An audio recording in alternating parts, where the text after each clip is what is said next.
My fellow Americans, I am deeply honored and privileged to stand before you today to attend the first presidential debate of 2028.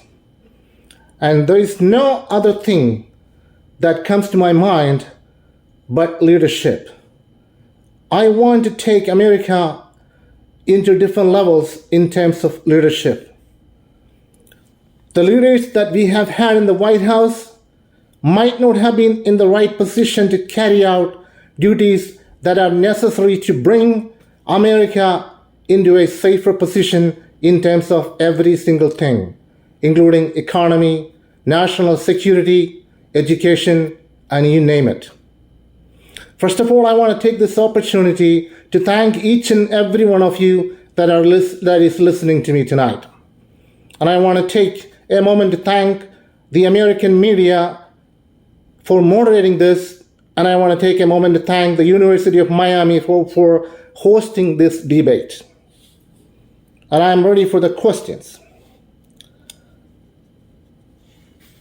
And I guess the question is, what made me to run for the election in 2028? Well, I have been in this country for over 30 years. I have seen a lot of things that are crippling our country, economically, militarily, socially, by all aspects. And therefore, I have decided to come to leadership tonight. I want to make sure that I am able to utilize every fiber of my being to ensure that America is protected from foreign invasions, especially from terrorist attacks.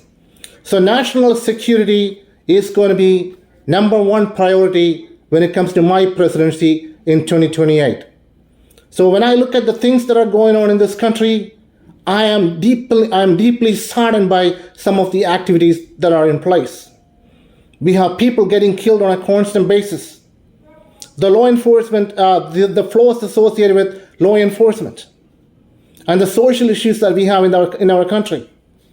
Economically, we are struggling. We don't have a stable economy.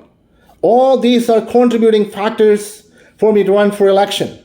And that is exactly the reason why I want to run for election. On top of that, people are waking me up from their graves. The late ABC reporter Peter Jennings asked me to lead the nation. He said that he is being given vision and he is being shaken in the grave to tell me to run for election to lead the nation. Not just Peter Jennings, but many others that have been deceased are telling me to stand up and lead the nation. That is the reason why I am running for election. I guess the question is how I will be able to be an effective leader in terms of protecting the United States. In other words, how I will stand for the national security of the United States. The answer is very simple. With my education and experience, I stand in the front line of protecting the United States of America from foreign invasion and foreign threats. As you all know, after the 9/11 attack, America has been better. We have provided better security for our country. We have invaded the strongholds of Al-Qaeda and many other terrorist organizations all across the world. Almost 75% of the Al-Qaeda operatives have been brought to justice, especially the leaders. And we are on the lookout for more opportunities tonight. We will not stop. We will not take rest until every terrorist organization operatives of all the terrorist organizations are brought to justice. And we are on the lookout for opportunities to make that happen. And I will make sure that our intelligence are strengthened. The Central Intelligence Agency is strengthened to the maximum extent to make sure that we get real-time intelligence as we need. And we will continue our operation based on those intelligence. And also I will make sure that I will massively fund the United States military to withstand the demand of our country in terms of national security. We are facing threats all around the clock, ladies and gentlemen. Therefore, we want to make sure that we have a strong military with the capability of high number of active duty personnel, along with technological aspects and all other things. And I know how to make that happen. I will train these personnel, no matter what kind of rank they are in, to make sure that they perform well in their respective positions. They are in high demand to ensure our safety and security for our people and for our nation. We are at war with many nations today, directly and indirectly. As you know, we have deployed many of our military personnel to many countries to protect themselves as they protect ourselves indirectly. We are thwarting the ability of terrorist organizations to stand for attacks. And that is exactly what we're doing. And we have to do a lot more. We must never be complacent. We have to continue to stand to provide maximum security possible for our country and for our citizens. And I will make sure that if I am in leadership, if I am ever make it to the presidency of the United States, I will strengthen our law enforcement. We need more personnel that need to be added to our law enforcement agencies, such as FBI and our local law enforcement agencies.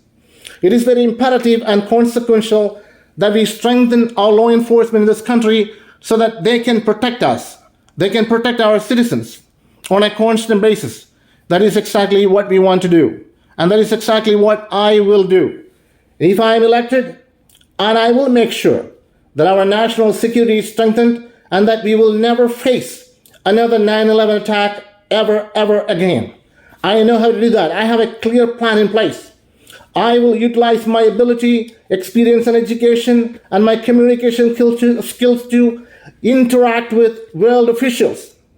If those governments out there that are harboring terrorism, I will sanction them. I will bring them to their knees. And I will make sure that they will not promote terrorism in wherever they are, especially in their countries. I will have a dialogue with the regime of Nigeria to make sure that they will not aid the terrorist organization Boko Haram that is creating a debilitating effect for our country, for that country and the people of that country. Same thing goes for Taliban. I will make sure that I will have a dialogue with the Afghanistani government to make sure that they are able to overcome the challenges associated with Taliban. Taliban is in power. That is not the way to go, because that Taliban is creating a major problem for not only their citizens, but also for neighboring countries. Indirectly, it is affecting. We can definitely face an attack from them at any time. We want to make sure that they are no longer able to carry out any of the terrorist attacks against our country or any of the neighboring countries or any countries in the world. Same thing goes for LTTE that is actively in operation in Sri Lanka. We want to make sure that that leadership is taken care of. And I will make sure I will utilize the strength of our military. I will deploy military personnel to wherever they need to go to take down the terrorist organization's leadership. And that is very important, and I feel that. Apart from national security, ladies and gentlemen, we have to work on our social issues in this country. Racially motivated crimes crimes happen on a constant basis in our country. That needs to stop. African Americans are stereotyped for committing sexual assault and murders. That needs to stop. And it is time for us to stop institutionalized racism. High employment rate is crippling our nation. There are people out there, fresh graduates from high school, graduates from colleges and universities, are on the lookout for a better paying job. They are not able to get because they don't have the experience.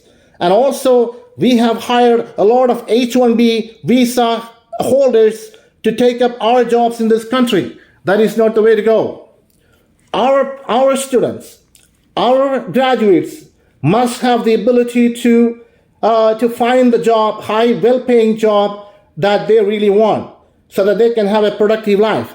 Under my administration, ladies and gentlemen, I will make sure that the number of H-1B visas allocated to these people will be curtailed to a maximum extent, probably as low as 25%.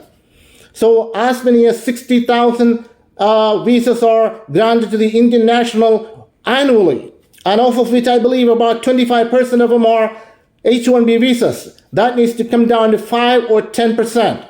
Under my leadership, I will make sure that this practice will come to a stop. I will strengthen our immigration in this country.